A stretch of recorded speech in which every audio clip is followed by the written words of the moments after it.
السلام علیکم ورحمۃ اللہ وبرکاتہ۔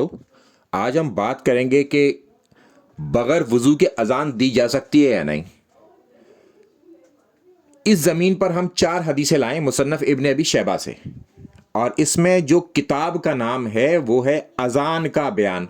اس کے اندر جو باب باندھا گیا ہے وہ باب باندھا گیا ہے بغیر وضو کے اذان دینے کا حکم۔ تو لہٰذا اسی بات سے آپ یہ سمجھ چکے ہوں گے کہ بغیر وضو کے اذان دی جا سکتی ہے، نمبر 1۔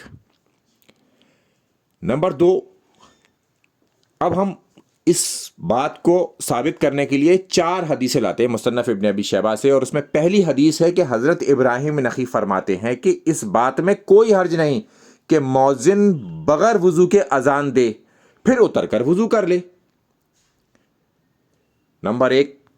اب نمبر 2 کہ حضرت قتادہ فرماتے ہیں کہ بغیر وضو کے اذان دینے میں کوئی حرج نہیں، جبکہ اقامت کہنے لگے تو وضو کر لے، یعنی کہ اقامت کے بعد تو اب نماز شروع ہوگی، تو اقامت جب کہے تو وضو کرے اور نماز میں داخل ہو جائے۔ اب تیسری حدیث کہ حضرت عبد الرحمن ابن اسود بغیر وضو کے اذان دیا کرتے تھے، یہ آپ کو عمل میں مل گیا۔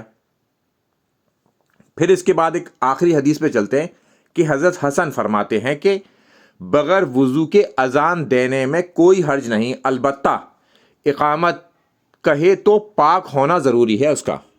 تو لہٰذا اس بات سے پتہ چلتا ہے کہ جو لوگ بغیر وضو کے اذان دیتے ہیں ان کی اذان ہو جاتی ہے، اس میں کوئی حرج موجود ہی نہیں ہے۔ اکثر لوگوں کو آپ نے دیکھا ہوگا ٹوکتے ہوئے، یہاں تک کہ جو لوگ لگاتار اذان دے رہے ہوتے ہیں انہیں یہ بات پتہ نہیں ہوتی وہ وضو کے بغیر اذان نہیں دیتے، چاہے لیٹ ہو جائے یا کوئی اور بات ہو جائے تو وہ اذان دے سکتے ہیں۔ اور اگر کوئی بغیر وضو کے اذان دے بھی دیتا ہے مسجد میں آ کے، تو باقی لوگ یہاں تک کہ مسجد کے امام تک اس آدمی کو ٹوکتے ہیں کہ تم نے بغیر وضو کے اذان کیسے دے دی۔